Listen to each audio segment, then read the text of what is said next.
Hello buddy, it's Wyron here, back with another short little video talking about the upcoming units in the Silence and the Fury Total War Warhammer 2 DLC.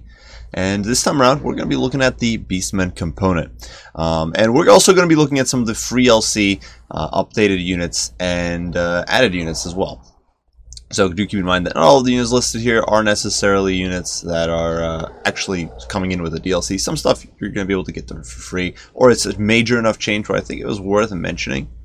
And especially here in the case of Malagor, and just lumping in, because it might as well be a new unit for the way it's been changed. So without further ado, let's dive right in. Kicking things off, we're going to start with, of course, the focal point of the new DLC, and that is Taurox the Brass Bull. And this very grumpy looking lad here, who's just huffing and puffing, does come in at a fairly reasonable cost. He's not too expensive. Max kit, he's at 2,300 gold, which isn't too terrible. Does get some alright kit. You get Slaughter's Call, which is the same item that, or ability that the Gorble gets, plus 10 melee attack, plus 8 leadership. Does mean it provides a pretty solid aura to nearby troops. And being on Taurox, who's got fairly beefy stats, you've got 130 armor, you've got 80 leadership, okay combat stats, it does mean that he's going to be able to keep that aura up and running fairly consistently. Besides that, you do also get the Rune Tortured Axes, which does soup up Taurox's stats rather nicely when he is in melee. An additional plus 10 melee attack, as well as additional 15% weapon strength, is fairly potent. Just being able, once you've been in melee for 90 seconds, you do get a pretty hefty buff to your stats, which is definitely nice to see. And I think it's something you're going to be able to proc most games, unless your opponent has some insane kiting. Most of the time, you're probably going to get in combat and hopefully survive for about 90 seconds, especially with Beastmen, who do have fairly good potential to shut down backlines. And of course, Taurox himself is a fairly survivable character with Brass Body here in particular. 41 seconds of 40% ward save and 24 melee defense really does make him a tough target to snipe down, whether by missile play or by melee play. You really can't kill him quick. You're not going to be bursting him down with Karl Franz or a Waywatcher volley necessarily, though I'm not saying you want to bring this guy in against Waywatchers, or against Wood Elves, just because honestly his stat line doesn't really support that. But yeah, at least you don't necessarily have to worry about that sort of murderizing you.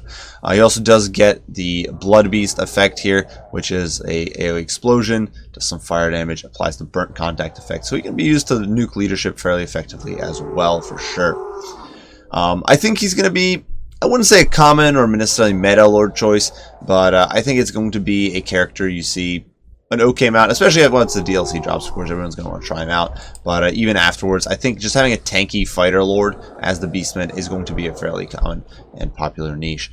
Having that Brass Body in particular really makes him appealing, and he does provide some nifty AoE auras as well. Besides that, we do have the Doom Bull coming in as the generic lord option for this DLC. He, of course, is coming in with a Slaughter's Call again. Somewhat weaker stat line across the board than Taurox, so I think this was to be expected. He's kind of like the Ancient Croc, what the Ancient Croc scores to Nakai, though incidentally does actually have surprisingly good armor. I guess it's not that surprising. The Gorble also has 100 armor, but also does have a fairly reasonable armor value there at 100. It does also get the Slaughter's Call. Itemization is not that great. You get Deadly Onslaught and Hellfire Sword, which gives you a pretty hefty burst to in melee. Also get actually Barbed Knuckle Boxing. So potentially you can drop a solid 75% extra weapon strength on your character, which, you know, is going to be spiking that damage output up to a solid 800 or so. You know, nothing to laugh at. And stack that on top of the debuff the Doom Bull applies. He does in fact get a unique debuff, Dazed, minus 10 melee defense and minus 25% speed to target, and he can really dish out some hurt. And he's actually going to be more of a damage dealer than Taurox, at least in a short burst. Definitely something your opponent has to respect and watch out for. Obviously, he's much easier to snipe with no survivability items. I guess he can prevent himself from terror routing with push and foolhardiness, but really I don't think you're going to bring this. and besides that, he really doesn't have anything else to provide himself with survivability. But if you just want somebody to be a sort of cheap-ish, bursty fighter, I think the Dual is definitely not a bad way to go. With full itemization, except the Potion of Foolhardiness, I do believe he clocks in around 1800 or 1850, which is not cheap, but not terrible either. And you do get a pretty nifty buff in there for AoE, in AoE, and you get fairly hefty burst damage for sure. Once again, I don't think he's going to be a meta pick necessarily, but I think just like Taurox, he's going to have his little niche, and you're going to see him a decent amount of the time. Just coming in to provide support. He can help focus down a target with the dazed effect, help buff a blob, and if your opponent decides to get cheeky, he can clock him in the face for about 800 damage. Next up, we do have the Great Bray Shaymin, and this was, of course, the free LC Lord option. These do come in every lore available to Beastmen. Their itemization I don't think is great, just because you get Forbidden Rod. Now, you already do get Arcane Conduit, so you have some better winds of magic. But Forbidden Rod, rather than, say, the Jagged Dagger, which you get in normal shamans, I don't think you're going to use this. Obviously, you could bring him on the Chariot to have higher HP pool to roll with, but 3,400 HP is really low. Forbidden Rod is going to melt that away very quickly, and you don't want to be taking that self-damage, especially if you're risking Overcast as well. It's just not, I think, a great option. That said, do keep in mind, Lore of Wild here was also changed, and that's part of the reason we chose it here, but that was, of course, the unique lore for Beastmen. Devolve is now a significant single-target debuff, and not the Mantle of Gorgon, if I can find it here, the Traderkin now debuffs speed, and is now, so Devolve used to be a debuff to leadership and sort of a budget Flock of Doom, whereas Traderkin used to be the sort of AoE Spirit Leech. And Traderkin kind of got, the two kind of were a bit redundant. They definitely kind of overlapped a bit, and it looks like Traderkin was retained at its original sort of power level or its original design, while Devolve now has much better synergy with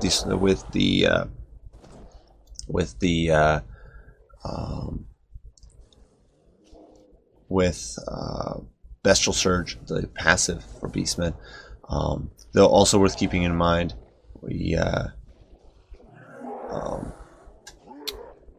it's just got better. Devolve just has better synergy now with the Bestial Surge, so you can constantly be debuffing enemies, making them harder for them to escape, or making it easier for your Centaur or Throwing Axes to escape, for example, great against vampire counts, while simultaneously proccing that constant Vicar buff. The character for the Great Bray Shaymin also does get Distorted Reality, AoE melee attack, and speed buff. I'm not sure how useful this is. I guess it's a bit of a survivability item for the Great Bray Shaymin, but honestly, he's just going to be super squishy. You do not want this guy anywhere near melee. Maybe on a Chariot, he'll be okay. But I think most of the time, it's just going to be a budget Lord option to get a caster on the field cheap. And I do think you'll probably see him a decent amount of the time, just because, especially with the changes to Lore of Beasts, which has now gotten some much better buff options, and the changes to Lore of Wild here, I think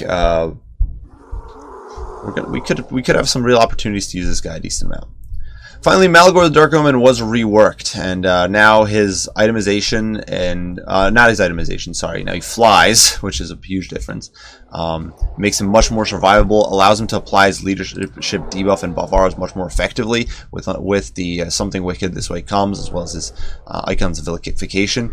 Definitely going to be much more reliable, supporting your troops. He also does get a mixed Lore of Magic, Mantle of Gorgon, Savage Dominion, so some pretty hefty buffs there from Lore of Wilds. You get Flock of Doom for the AoE damage, and Feebling Foe, which is a really nifty spell, as is Penumbral Pendulum. And finally, Doom and Darkness, which synergizes really nicely with Something Wicked This Way Comes, so you can get some of those leadership nukes going. All in all, I think Malagor is going to be, I don't want to say he's going to be a meta pick yet, but I think he's going to be a fairly common pick for Beastmen. Just having a survivable caster lord option that lets you kind of go cheap and wide, I think is going to be very popular. Malagor maxed out is around two grand, I believe, and so if you cut out most of the spells, obviously, you're probably looking at like a 1,500 gold lord. It's kind of like Balthazar Geldis for Empire, except what I'd say on a much swarmier faction than Empire. So definitely something that could work really nicely for the Beastmen here. Next up, moving into the hero slot, we do have the Wargor. And Wargor is your hero option, and that's coming out with his DLC. He, of course, does have two different chariot options, the one of which is currently busted. The Gorge Chariots, of course, have already been demonstrated to be kind of broken and not really working as intended, annihilating cavalry and single entities and everything under the sun. But the Wargor himself, I think, is, and especially once the Gorge Chariots, I think, are fixed, he's a fairly balanced and reasonable hero. I will say this, I don't think his itemization is particularly good. Obviously, if you throw him on a chariot, and the chariots aren't busted OP, I think it's going to be fair that, you know, Deadly Onslaught, sort of anti-arrows are okay buffs. Extra 50% weapon strength is really nice. On foot, though, where I think is where you're going to want him if you just want the leadership buff or the hold the line knockoff here with the Will of the Dark Gods. I don't think any of these buffs are really particularly useful. You're probably never going to want them. Potion of Speed is not really useful ever, in my experience. So that's just something you don't bring. And then sort of anti-heroes and Deadly Onslaught, kind of useless when you only got 400 weapon strength. Even with the bonus versus infantry factored in. But he is a fairly cheap hero option. He does give you some constant AoE buffs. He's kind of like an Empire Captain in that sense. Except on a faction that doesn't necessarily have, or hasn't had necessarily had a character of that style. And throw him on a chariot and he can be where you need him to be. He can be in alongside some Centaurs, providing buffs in a flank fight, helping dumpster enemy cavalry or something along those lines. I don't see this guy being a super meta pick, but I do see the potential to occasionally throw one of them into a build, just to get a little bit more staying power in your army and perhaps a little bit more damage. I think most of the time, if you just want a cheap chariot, you're probably going to go with a Shaman on a chariot, maybe you want a slightly fightier chariot. Maybe you're looking for some burst, or you do want that whole Will of the Dark Gods. And in that case, the Wargor is not going to be a bad call. Gorge Chariots are in as well, and these guys are your budget chariot option. Razor Gorge did go up in price. Did not include them in this list, but Razor Gorge are now a much more expensive chariot at $1150. Gorge just across the board a worse chariot, but they do get Vanguard in exchange for Fear. So Razor Gorge have Fear, these guys get Vanguard.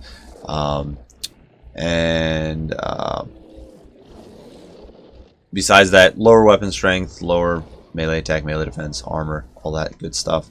But I think at 750 gold, especially if chariots are properly fixed, and I think based on what testing I have done and what gameplay I've gotten in during, I think the chariots are in a better spot right now. I don't want to say, obviously ignoring the broken Wargor version of the Gorge Chariot, I don't want to say that they're definitely fixed, but I think chariots are definitely in a much stronger position than they were in the prior patch.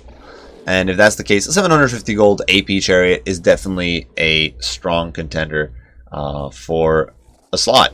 And if you're putting this in a Vanguard build, that's really nice. Normally, Razor Gorge Chariots is not something you can put in a Vanguard build. So you can't necessarily support your infantry in a rush. For example, against Skaven, it's nice to have a Vanguard rush. It can be nice against Vampire Coast. And in those cases, you can't really be relying on chariots because your chariots are starting so far out. And so the only thing you can Vanguard to compromise any backlines is like Harpies. Maybe Hounds, but Hounds tend to route pretty easy. So having the Gorge Chariots in there as another backline harass option that's cheap, has AP, can apply a lot of pressure quick, I think is going to be really, really nice. Moving on to a Regiment of Renown here, the Grog Hooves of Wolf's Run. Regiment of Renown Centaurs, I think we're going to see a lot of these guys, honestly. They've got Drunken Bravado, which is like a roided up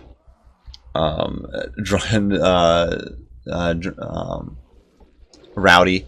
It gives you not just the usual leadership and vigor, but also regens HP. So these guys do have plus 4 HP regen. Second, obviously that's rather potent, means they're going to trade pretty well in skirmish exchanges. Normally, say Pistoliers or Marauder Horsemen might whittle these guys down pretty bad. They're still going to do good amounts of damage, but now these guys are definitely going to be able to trade a bit better.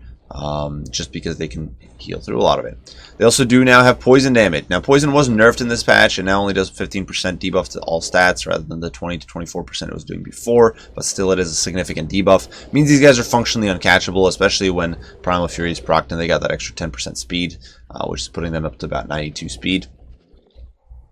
When that's going on, these guys are basically uncatchable to anything except like Glade Rider, Hagbane tips, and yeah, they can easily kite heavy cav, kite big monsters. Definitely, I think, going to be a popular pick, and already from what I've seen, a very popular pick against, say, Vampire Counts, where you're kind of forced into that kitey gameplay, and definitely going to be a powerful pick. I think I think a lot of the time, if you're going to be bringing Centaurs with throwing axes, you're going to bring a unit of Grog Hooves, just because they seem to be such a potent unit. Now, they are quite a bit more expensive than normal Centaurs, with throwing axes at 1100 versus 800. But I think that price is well worth it. You also do get the poison and melee, which means that when you get caught in combat, combine their superior melee stats from being veteran C9 with the poison, with the drunken bravado, and they are going to be fairly beefy. They're going to be able to overwhelm, say, unit of hounds or something really, really nicely. Not worry about the counter damage, and get them off the field quick. So I think Grog Hooves definitely a very strong contender for a meta pick, and maybe, as far as the units in this DLC go, might be the most common sight on the battlefield, at least in multiplayer. Obviously, campaign being a bit of a different beast. Moving on to the Jabberslythe, costing a multitude of Charlemagnes. This big beastie here is just an absolute beauty. That said, in a practical use term, I don't think either the Jabberslythe or its Regiment cousin, the Vorbrigland Broodmother, are going to be super common. Vanilla Jabberslythe gets poison, AP, anti-infantry, magic damage, so very, very broad lineup perks, but very poor armor, even when you factor in the slight missile resist it enjoys. Does have decent enough leadership for a Beastmen unit, but very low combat stats, I would say. Very low charge bonus, fairly low mobility, all things considered. It does melt through infantry fairly well with spurting bile blood, and if you're able to debuff enemy leadership, especially say with Malagor flapping his wings around, Hour of Madness is a nice Mortis Engine effect that just melts away enemies nearby. But that said, the Jabberslythe is